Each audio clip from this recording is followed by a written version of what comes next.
السلام علیکم۔ ہمارا آج کا موضوع عباسی تحریک اور خلافت بنو عباس کا قیام ہے۔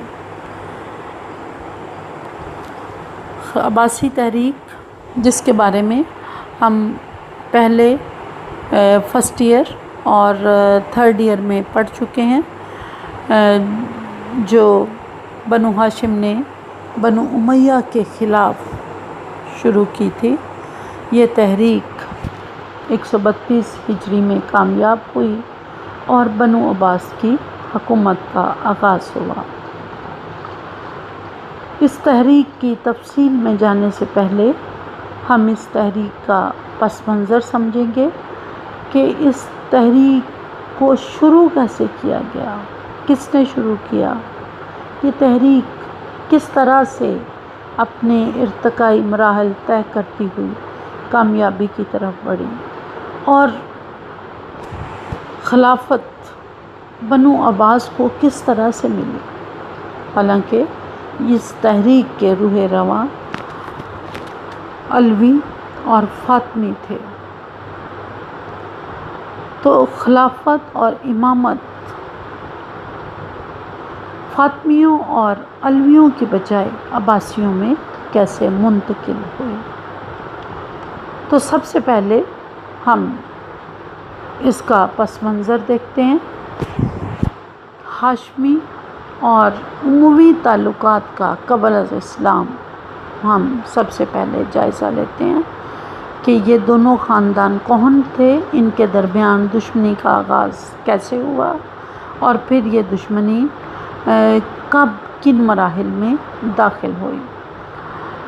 جیسا کہ آپ پہلے پڑھ چکی ہیں کہ عرب جزیرہ نما عرب میں حضرت اسماعیل علیہ السلام کی اولاد مکہ میں آباد تھی۔ حضرت اسماعیل کی اولاد میں سے ہی ایک شخص کو قریش کا لقب ملا تھا۔ قریش ایک بہت بڑا خاندان تھا جس کی ذیلی شاخیں بے شمار تھیں۔ مکہ میں انہیں خانہ کعبہ کا متولی ہونے کی وجہ سے بڑی فضیلت حاصل تھی۔ اہل عرب ان کی بہت زیادہ عزت کرتے تھے۔ قریش چونکہ ایک بہت بڑا خاندان تھا تو اس کی دو شاخیں بڑی ہی نمایاں اور ممتاز تھیں، ایک کو بنو ہاشم اور دوسری کو بنو امیہ کہا جاتا تھا۔ اسلام سے قبل یہ بھی آپ جانتی ہیں کہ عرب قبیلوں میں تقسیم تھا۔ عربوں کی کوئی سیاسی حکومت اور کوئی مرکزی حکومت قائم نہیں تھی، بلکہ پورا عرب اسلام سے قبل چھوٹے چھوٹے قبیلوں میں تقسیم تھا۔ ان قبیلوں کے آپس کے تعلقات عصبیت پر مبنی ہوتے تھے، اور یہی قبائلی عصبیت ان کے درمیان جنگ و جدل کا باعث بنتی تھی، رکاوٹوں کی وجہ بنتی تھی۔ یہی حال جو تھا یہ بنو ہاشم اور بنو امیہ کے درمیان بھی تھا۔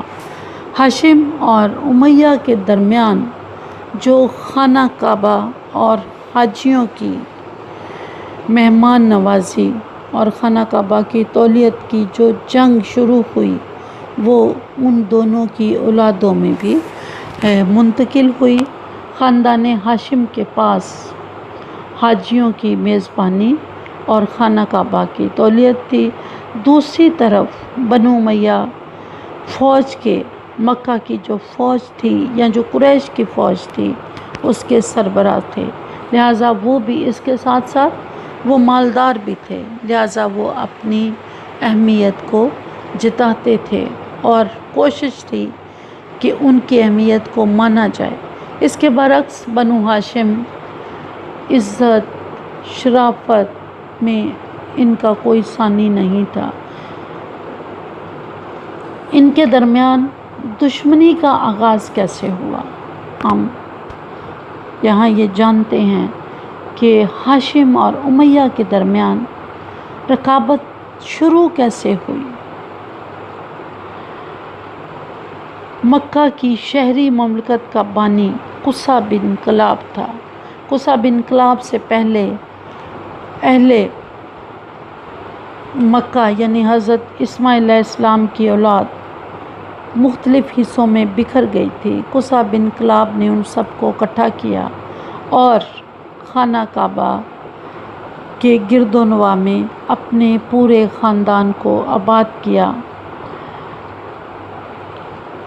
عبد مناف قصہ بن کلاب کا بیٹا تھا جو اپنے باپ کی وفات کے بعد اس کا جانشین بنا۔ عبد مناف کے 4 بیٹے تھے جن میں عبد شمس، نوفل، مطلب اور ہاشم نمایاں تھے۔ عبد شمس سب سے بڑا تھا، لہٰذا اپنے باپ کے بعد وہ مکہ کا سردار بنا۔ اس نے اپنی زندگی میں اپنے بیٹے کی بجائے اپنے بھائی ہاشم کو، جو قابلیت میں بہت ہی نمایاں اور ممتاز تھا اور جس کی اہل عرب عزت و توقیر بھی کرتے تھے، اسے اپنا جانشین بنا دیا۔ اب امیہ کا یہ خیال تھا کہ جس طرح عبد مناف قصہ کے بعد عبد مناف اس کا جانشین بنا ہے، اسی طرح وہ عبد شمس کے بعد اپنے باپ کا جانشین بنے گا اور مکہ کا سردار بنے گا۔ جب اسے یہ سرداری نہ ملی تو یہ بات اس کو بہت ہی بری لگی۔ ہاشم نے سردار بننے کے بعد اپنے خاندان کی بہت خدمت کی، اور ہاشم کی جو سب سے بڑی خدمت سمجھی جاتی ہے وہ اس نے اپنے خاندان یعنی قریش کے لیے سال میں 2 مرتبہ تجارت کرنے کی اجازت حاصل کر لی، اور کیسر روم کے ساتھ ایک معاہدہ بھی کیا کہ قریش کے جو بھی قافلے گزریں گے ان پر کوئی حملہ نہیں کر سکے گا، اور ان کی حفاظت کا پورا بندوبست کیا جائے گا۔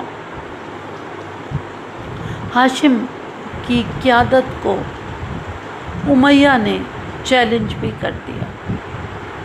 دونوں کے درمیان ایک مناظرہ ہوا اور مناظرے میں امیہ کو شکست ہوئی اور ہاشم جیت گیا۔ طے پایا تھا کہ جو بھی جیتے گا وہ جیتنے والے کو 50 اونٹ دے گا اور 10 سال کے لیے مکہ بھی چھوڑ دے گا۔ امیہ نے شرط کے مطابق اپنے چچا ہاشم کو 50 اونٹ دیے اور وہ مکہ سے شام چلا گیا، جہاں وہ 20 برس تک مقیم رہا۔ جب وہ واپس لوٹا تو خاندان عبد مناف 2 گروہوں میں تقسیم ہو چکا تھا۔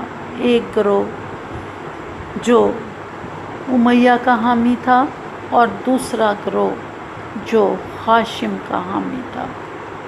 دوسری طرف ہاشم کا انتقال ہو گیا۔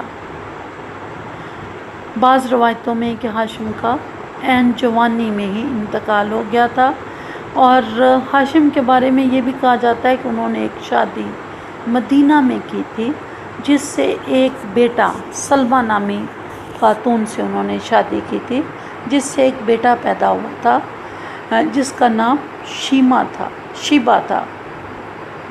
شیبہ 8 سال کا تھا کہ اس کا چچا مطلب وہاں سے مدینہ سے گزرا، تو اسے پتہ چلا کہ اس کے بھائی کا بیٹا مدینہ میں ہے، تو وہ انہیں اپنے ساتھ واپس لے آیا۔ جب مطلب کے ساتھ لوگوں نے ایک بچے کو بیٹھے ہوئے دیکھا تو وہ یہی سمجھے کہ شاید مطلب کوئی غلام خرید کر لائیں، تو انہوں نے بچے کو دیکھتے ہی عبد المطلب کہنا شروع کر دیا، یعنی مطلب کا غلام، اور ان کا اصل نام جو شیبہ تھا اس کی بجائے وہ تاریخ میں عبد المطلب کے نام سے ہی مشہور ہوئے۔ امیہ کے انتقال کے بعد اس کے بیٹے حرب نے پھر ایک کوشش کی کہ عبد المطلب کی جگہ خانہ کعبہ کی تولیت حاصل کرے، لیکن وہ اس میں ناکام رہا۔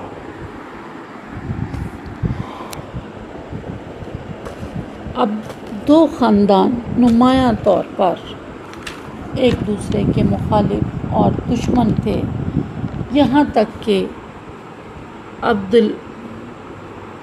المطلب کا انتقال ہو گیا اور ان کے بعد ان کے بیٹے حضرت ابو طالب ان کے جانشین بنے۔ خاندان ہاشم میں ایک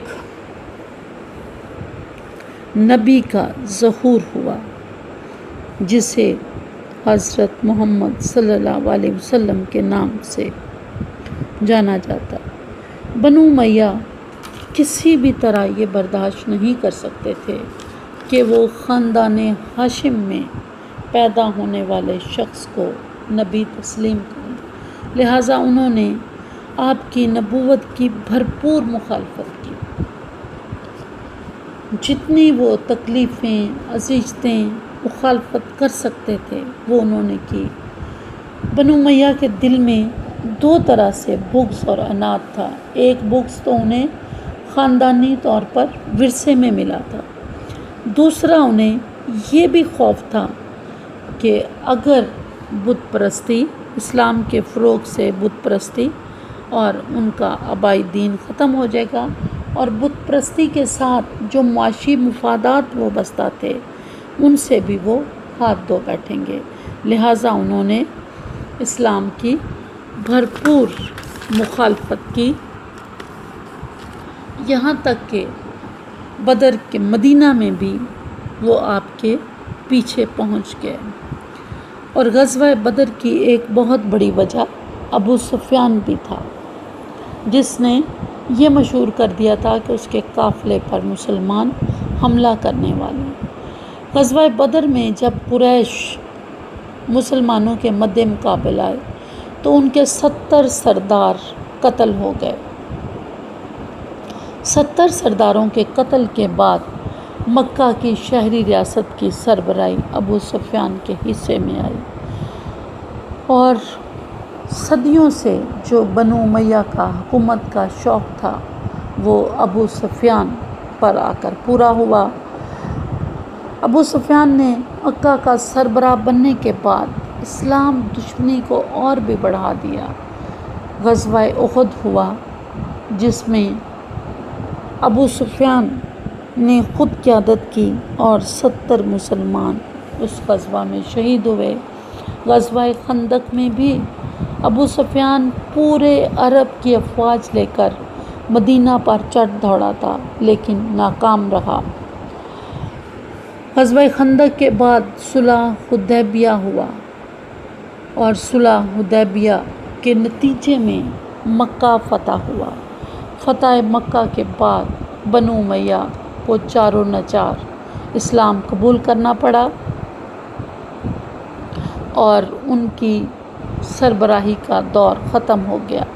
نہ صرف بنو امیہ کی سربراہی ختم ہوئی بلکہ فتح مکہ کے نتیجے میں عربوں کی جو قبائلی عصبیت صدیوں سے چلی آ رہی تھی وہ بھی ختم ہو گئی۔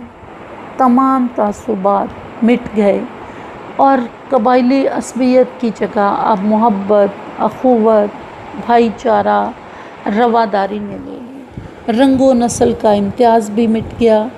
تمام مسلمان آپس میں بھائی بھائی تھے، نہ کوئی ہاشمی رہا اور نہ کوئی اموی، نہ کوئی کالا تھا نہ کوئی گورا، کسی کو بھی کسی پر کوئی امتیاز نہیں تھا۔ اور یہ اسلام کی ایک خاص برکت تھی جس نے ہر رنگ و نسل کے شخص کو برابر کر دیا۔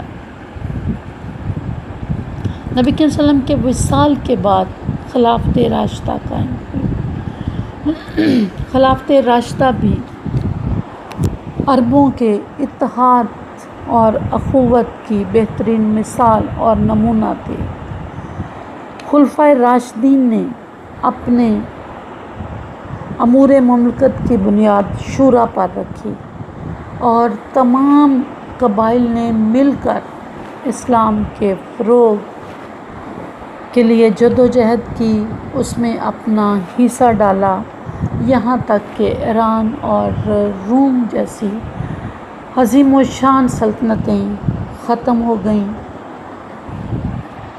ایران کو مسلمانوں نے فتح کر لیا۔ ایران، مصر اور عراق حضرت عمر کے دور تک فتح ہو چکے تھے۔ ایران کی فتح کا دکھ تھا یا کوئی اور معاملہ تھا کہ ایک ایرانی غلام جو کہ غیر مسلم تھا، مجوسی تھا، ایران کے قدیم مذہب پر کاربند تھا جسے مجوسیت کہا جاتا تھا۔ ابو لؤلؤ فیروز نے حضرت عمر کو شہید کر دیا۔ یہ شہادت شاید کسی بہت بڑی گہری سازش کا نتیجہ تھی یا ایک آنے والے طوفان کی بھی پیشگوئی کر رہی تھی۔ حضرت عمر کو شہید کرنے کے بعد ابو لؤلؤ فیروز نے خود بھی خودکشی کر لی، اور یوں یہ راز سربستہ رہا کہ ابو لؤلؤ کے ہاتھ میں خنجر کس نے دیا تھا۔ حضرت عمر کی شہادت کے بعد حضرت عثمان برسر اقتدار آئے۔ حضرت عثمان اس 6 رکنی کمیٹی میں سے ایک شخص تھے جس کو حضرت عمر نے متعین کیا تھا۔ انہوں نے اپنی وفات سے پہلے ایک کمیٹی بنائی تھی کہ 6 لوگوں کی یہ کمیٹی تھی، جن میں نمایاں حضرت عثمان اور حضرت علی تھے۔ بہرحال حضرت علی کی بجائے حضرت عثمان کا انتخاب ہوا۔ اس انتخاب کا اثر نہ صرف بنو امیہ پر ہوا بلکہ اس کا اثر بنو ہاشم پر بھی ہوا۔ بنو امیہ نے اسے اپنی فتح سمجھا اور یہ جانا کہ فتح مکہ کے بعد جو سرداری ان سے چھن گئی تھی وہ واپس آ گئی، اور حضرت عثمان کی نرم مزاجی سے بھی بنو امیہ نے فائدہ اٹھایا، اور حضرت عثمان کی اقربا پروری کی وجہ سے بنو امیہ بڑے بڑے عہدوں پر فائز ہو گئے۔ جب بنو امیہ ہر طرف بڑے عہدے بنو امیہ کو ملے تو حسد اور سازش کا پھر ایک نیا کھیل شروع ہوا۔ عبداللہ ابن سبا نے حضرت عثمان کے خلاف کئی قسم کے بے بنیاد الزامات لگائے۔ ان الزامات کے نتیجے میں حضرت عثمان سے مطالبہ کیا گیا کہ وہ خلافت سے دستبردار ہو جائیں۔ جب حضرت عثمان خلافت سے دستبردار نہ ہوئے تو انہیں شہید کر دیا گیا۔ ان کی شہادت کے بعد حضرت علی رضی اللہ عنہ خلافت کے منصب پر فائز ہوئے، لیکن ان کی خلافت کے وقت بنو امیہ شاید یہ طے کر چکے تھے کہ وہ اب بنی ہاشم کو برسر اقتدار نہیں آنے دیں گے۔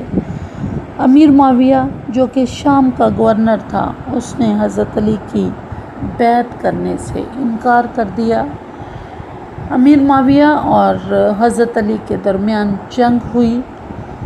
اس جنگ میں امیر معاویہ نے دھوکے سے نہ صرف اس کو جنگ کو ختم کروایا بلکہ جنگ کے بعد حکمین کے فیصلے میں بھی رد و بدل کروایا گیا، اور اس رد و بدل کے نتیجے میں امیر معاویہ کو موقع ملا کہ وہ آدھی سلطنت حاصل کرنے میں کامیاب ہو جائے۔ جنگ صفین کا نتیجہ کسی نے بھی تسلیم نہ کیا۔ حضرت علی امیر معاویہ کے خلاف جنگ کرنا چاہتے تھے، لیکن وقت نے انہیں اتنی مہلت نہ دی۔ ان کی اپنی فوج سے الگ ہوا ایک گروہ خوارج، انہوں نے ان میں سے ایک شخص عبد الرحمن ابن ملجم نے حضرت علی کو شہید کر دیا۔ حضرت علی کے 5 سالہ دور حکومت میں جنگ و جدل اور خون ریزی کا سلسلہ جاری رہا۔ جنگ جمل ہوئی، جنگ صفین ہوئی، جنگ نہروان ہوئی۔ ہر طرف ایک انتشار اور بد امنی تھی۔ بہت سارے علاقے امیر معاویہ کے پاس تھے، حضرت حضرت علی کی شہادت کے بعد امام حسن علیہ السلام ان کے جانشین بنے، لیکن انہوں نے محسوس کیا کہ مسلمانوں کے درمیان خانہ جنگی اور خون ریزی بہت زیادہ ہو چکی اور وہ اپنے اقتدار کی خاطر مسلمانوں کا مزید خون نہیں بہائیں گے۔ انہوں نے امیر معاویہ کو صلح کی پیشکش کی اور وہ 6 ماہ کے بعد امیر معاویہ کے حق میں دستبردار ہو گئے۔ امام حسن کی دستبرداری کے نتیجے میں امیر معاویہ تمام عالم اسلام کے خلیفہ بننے میں کامیاب ہو گئے۔ حضرت حسن دستبرداری کے بعد مدینہ میں ایک عام شہری کی حیثیت سے اپنی زندگی گزار رہے تھے کہ انہیں زہر دے دیا گیا، اور دوسری طرف امیر معاویہ نے اپنی زندگی میں ہی اپنے بیٹے یزید کو اپنا جانشین بنایا۔ یزید کی جانشینی اور ولی عہدی کو 4 لوگوں نے تسلیم نہیں کیا تھا۔ ان میں امام حسین سر فہرست تھے۔ امیر معاویہ کی وفات کے بعد جب انہیں مجبور کیا گیا کہ وہ یزید کی بیعت کریں تو انہوں نے یزید کی بیعت کرنے کی بجائے مدینہ چھوڑا اور مکہ میں مقیم ہو گئے۔ مکہ میں انہیں اہل کوفہ نے پھر سے خط لکھے کہ آپ یہاں آ جائیں، ہم آپ کے ساتھ مل کر جدوجہد کریں گے اور بنو امیہ کی حکومت کا خاتمہ کریں گے۔ امام حسین نے جب اہل کوفہ کے 40,000 لوگوں کے خطوط وصول کیے تو انہوں نے کوفہ جانے کا فیصلہ کر لیا۔ کچھ لوگوں نے انہیں روکا کہ آپ نہ جائیں اور اہل کوفہ پر بھروسہ نہ کریں، وہ اس سے پہلے آپ کے باپ اور بھائی کے ساتھ بھی غداری کر چکے ہیں۔ لیکن امام حسین کے پاس شاید کوئی دوسرا راستہ نہیں تھا۔ انہوں نے اپنے اہل و عیال کو اپنے ساتھ لیا اور کوفہ کی طرف روانہ ہوئے، لیکن کوفہ پہنچنے سے پہلے ہی انہیں معلوم ہو چکا تھا کہ حالات بدل چکے ہیں اور ان کے اپنے ہی بھیجے ہوئے ان کے چچا زاد بھائی، جن کو انہوں نے اپنی طرف سے بیعت لینے کے لیے بھیجا تھا، وہ اپنے 2 بیٹوں سمیت قتل ہو چکے تھے۔ امام حسین کے پاس واپسی کا بھی کوئی راستہ نہیں تھا، چونکہ حر بن یزید تمیمی کو بھیجا گیا تھا کہ آپ جہاں بھی ملیں آپ کو گھیر لیا جائے اور واپس نہ جانے دیا جائے۔ بہرحال جب آپ کربلا کے میدان میں پہنچے تو حر نے کہا کہ اب میں آپ کو اس سے آگے نہیں جانے دوں گا، گو کہ یہی حر بعد میں سب سے پہلے امام حسین کی طرف سے لڑتے ہوئے شہید بھی ہوا۔ 10 محرم کو امام حسین اور یزیدی افواج کے درمیان جنگ ہوئی۔ امام حسین کے ساتھ جو 72 ساتھی تھے وہ ایک ایک کر کے شہید ہوتے چلے گئے۔ ان شہید ہونے والوں میں آپ کے غلام، دوست، آپ کے اپنے بھائی، بھتیجے، بھانجے اور بیٹے شامل تھے۔ عصر تک لڑائی جاری رہی اور اس جنگ کے نتیجے میں اہل بیت کی اکثریت شہید ہو گئی۔ امام حسین کے صرف ایک ہی بیٹے زندہ بچے تھے، جنہیں امام زین العابدین کہا جاتا ہے، اور پھر امام حسین کی نسل امام زین العابدین سے ہی چلی۔ امام زین العابدین بیمار تھے، بچے تھے، وہ لڑائی کے لیے نہ جا سکے، زندہ بچے۔ انہوں نے اپنی آنکھوں کے سامنے اپنے باپ کو، بھائیوں کو، چچا زاد بھائیوں کو، پھوپھی زاد، اپنے دیگر رشتہ داروں کو ٹکڑے ٹکڑے ہوتے دیکھا تھا۔ پھر انہوں نے اپنی گھر کی خواتین کو ننگے سر دیکھا۔ شام کے قید خانے میں انہوں نے بے پناہ مصائب برداشت کیے، حتیٰ کہ ان کی 6 سال کی بہن اسی قید خانے میں وفات پا گئی۔ ان تمام مصائب اور مصیبتوں کا اثر امام زین العابدین پر بہت زیادہ ہوا۔ انہوں نے کربلا سے واپسی پر اعلان کر دیا کہ اب وہ امور خلافت یا امور سیاست میں کبھی بھی حصہ نہیں لیں گے۔ ان کے اس فیصلے کو ان کے خاندان کے دیگر افراد نے قبول نہیں کیا تھا۔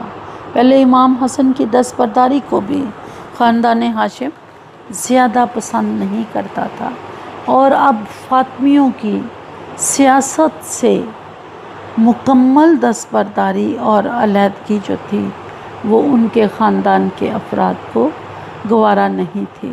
لیکن امام زین العابدین نے ایک اٹل فیصلہ کیا اور سیاست سے ہمیشہ کے لیے الگ ہو گئے۔ ان کی سیاست سے علیحدگی نے کئی اور لوگوں کے لیے راستے کھول دیے جن کے لیے ان کے ہوتے ہوئے ممکن نہیں تھا، اور یہ علوی تھے۔ یہاں کچھ چیزوں کی یا کچھ ٹرمز کی وضاحت ہونا بھی ضروری ہے۔ اب عباسی، ہم بار بار کچھ چیزوں کے بارے میں پڑھیں گے، جیسے عباسی سے مراد حضرت عباس کی اولاد۔ ہم لفظ فاطمی بھی آگے چل کر متعدد بار پڑھیں گے۔ اب فاطمی کون تھے؟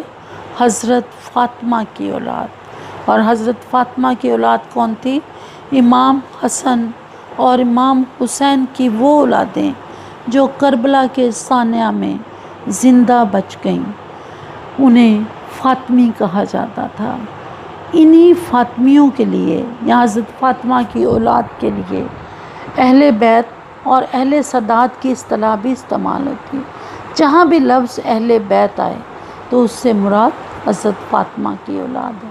اہل بیت یعنی نبی کے گھر والے، اہل سادات، ان کو سادات بھی کہا جاتا ہے، یعنی اہل بیت، سادات اور فاطمی، یہ تین اصطلاحیں ہیں جو حضرت فاطمہ کی اولاد کے لیے استعمال کی جاتی ہیں۔ حضرت فاطمہ کے وصال کے بعد حضرت علی نے اور شادیاں کی تھی، ان سے بھی بچے ہوئے۔ تو حضرت علی کی جو غیر فاطمی اولاد تھی، یعنی جو حضرت فاطمہ سے نہیں تھے، ان کے لیے بھی خاص اصطلاح استعمال کی جاتی ہے، وہ ہے علوی، یعنی علی سے علوی۔ حضرت علی کی ان اولادوں کو علوی کے نام سے پکارا جاتا ہے۔ ہم لفظ یہاں بار بار شیعہ بھی سنیں گے۔ شیعہ سے مراد کوئی مذہب یا مذہبی فرقہ نہیں ہے۔ ابھی شیعہ ایک سیاسی گروہ تھا جو حضرت علی کی خلافت کا حامی تھا، اور ان کو شیعہ نے علی کہا جاتا تھا۔ شیعہ نے علی کی اصطلاح اس پورے سفر میں ہم بار بار پڑھیں گے اور سنیں گے۔ تو جہاں بھی شیعہ نے علی آئے، اس سے مراد وہ سیاسی گروہ جو حضرت علی کو اور پھر حضرت علی کے بعد ان کی اولاد کو خلیفہ بنانا چاہتا تھا۔ ابھی شیعہ ایک مذہب یا ایک فرقہ نہیں بنا تھا، اس کے کافی عرصے بعد جا کر شیعہ بطور ایک مذہبی فرقہ سامنے آیا تھا۔ تو ان اصطلاحوں کو آپ نے یاد رکھنا ہے کہ جہاں جو اصطلاح استعمال ہو اسی کے مطابق اس کو ڈیل کیا جائے گا۔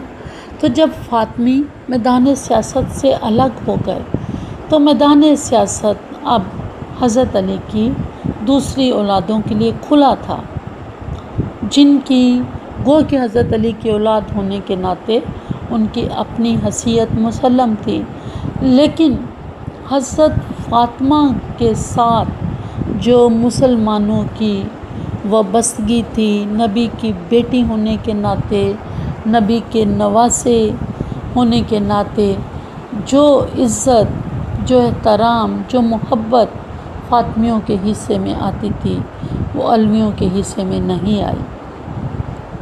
حضرت علی کے ہی ایک بیٹے محمد بن حنفیہ نے اپنے بھتیجے کی دستبرداری کے بعد میدان سیاست میں قدم رکھا۔ محمد بن حنفیہ حضرت علی کی خلافت کے زمانے میں بھی بڑے نمایاں طور پر سامنے آئے تھے اور بے شمار مواقع پر انہوں نے بڑے کارنامے سر انجام دیے تھے۔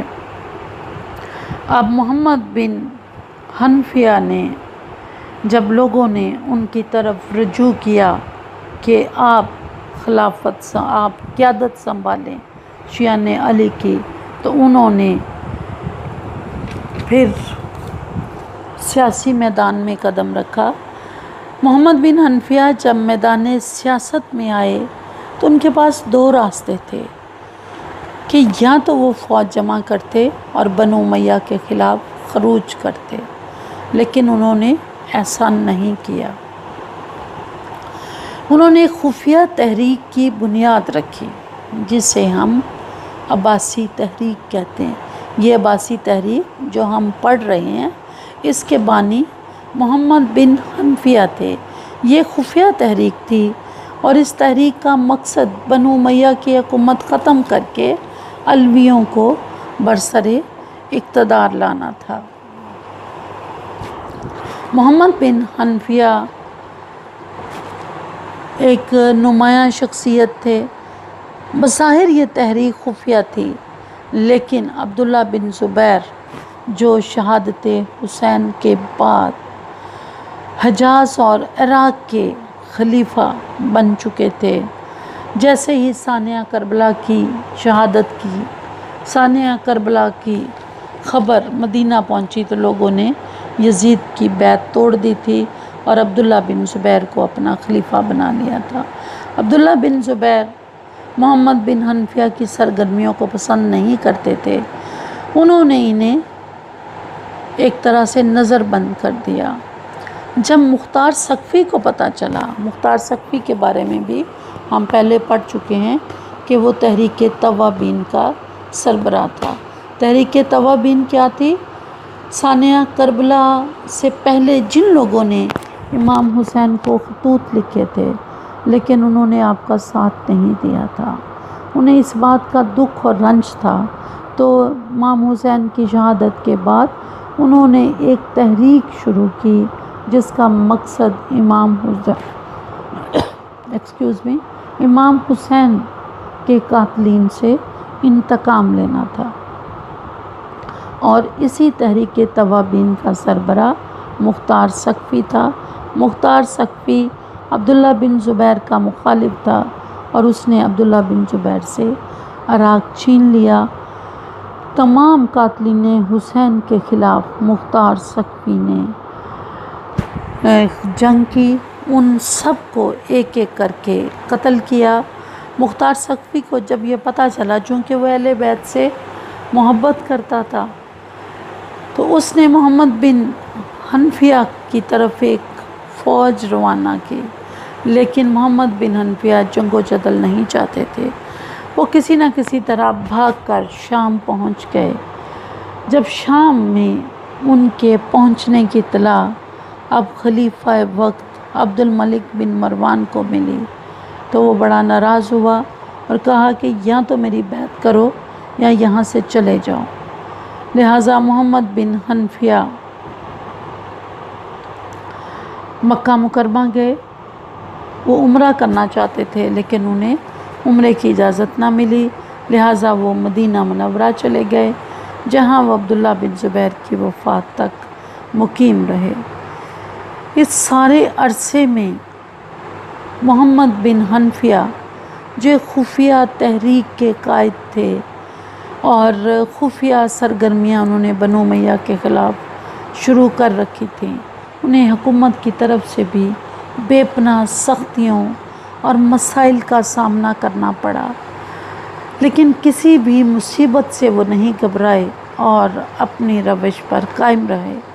عبداللہ بن زبیر کی شہادت کے بعد وہ مکہ آ گئے، یہاں انہوں نے عمرہ کیا، لیکن حجاج بن یوسف نے انہیں عبد الملک کی بیعت کرنے کے لیے کہا۔ کچھ عرصہ تو آپ خاموش رہے، لیکن انہوں نے مصلحت کے پیش نظر یہی سمجھا، چونکہ ابھی تحریک کی کامیابی کے کوئی امکان نہیں تھے، کہ میں بیعت کر لوں۔ لہٰذا انہوں نے عبد الملک بن مروان کی بیعت کر لی، اور ان کے حامیوں نے بدستور ان سرگرمیوں کو جاری رکھا جو کہ محمد بن حنفیہ نے ثانیہ کربلا کے بعد شروع کی تھی۔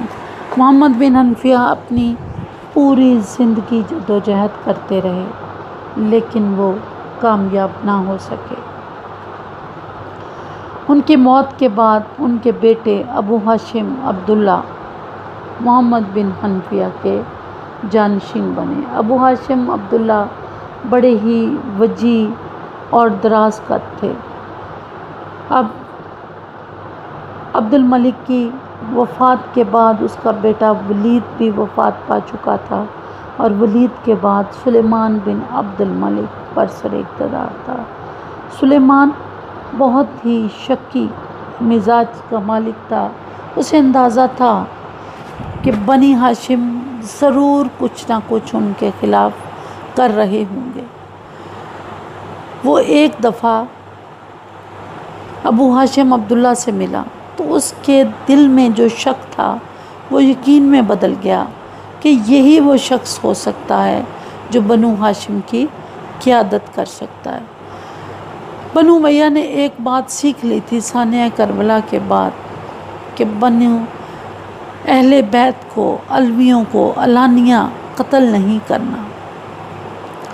اب اپنے شک کو یقین میں بدلنے کے لیے اگر وہ ابو ہاشم عبداللہ کو گرفتار کرتے، پوچھ گچھ کرتے، تو ان کے حق میں بغاوتیں ہوتی، ملک کا امن و امان خراب ہوتا۔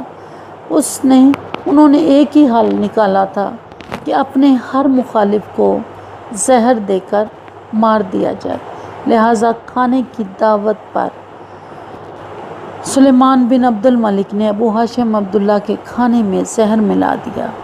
زہر آلود کھانا کھانے کے بعد ابو ہاشم عبداللہ کو احساس ہو گیا کہ وہ زیادہ دیر زندہ نہیں رہ سکتے۔ وہ حمیمہ چلے آئے۔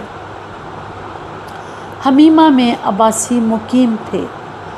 انہوں نے محمد بن علی عباسی کو اپنا جانشین بنایا۔ یہ ان کی بہت بڑی سیاسی غلطی تھی۔ ان کی اسی غلطی کے نتیجے میں امامت اور خلافت علویوں اور فاطمیوں کے ہاتھوں سے نکل کر عباسیوں کی طرف منتقل ہو گیا۔ طے تو یہ پایا تھا کہ جب یہ تحریک کامیاب ہوگی تو علوی برسر اقتدار آئیں گے، لیکن کامیابی ابھی بڑی دور تھی، اور اس وقت تک عباسی علویوں کو تحریک سے پیچھے دھکیلنے میں کامیاب ہو چکے تھے۔ تو امام ابو ہاشم عبداللہ کی ایک سیاسی غلطی نے خلافت کا صحرا بنو عباس کے سر باندھ دیا، اور وہ تحریک جس کو پہلے ہاشمی تحریک کہا جاتا تھا، محمد بن عبداللہ کے ساتھ ہی عباسی تحریک میں بدل گئی، اور یوں امام ابو ہاشم عبداللہ ناکام اپنے والد کی طرح اس دنیا سے چلے گئے۔ اب ہم آگے اگلے لیکچر میں عباسیوں کی تفصیل پڑھیں گے کہ کس طرح سے عباسی مدینہ سے حمیمہ میں منتقل ہوئے، اور محمد بن علی عباسی نے عباسی تحریک کو آگے کیسے بڑھایا۔ اس کا جو باقی ارتقا ہے وہ ہم اگلے لیکچر میں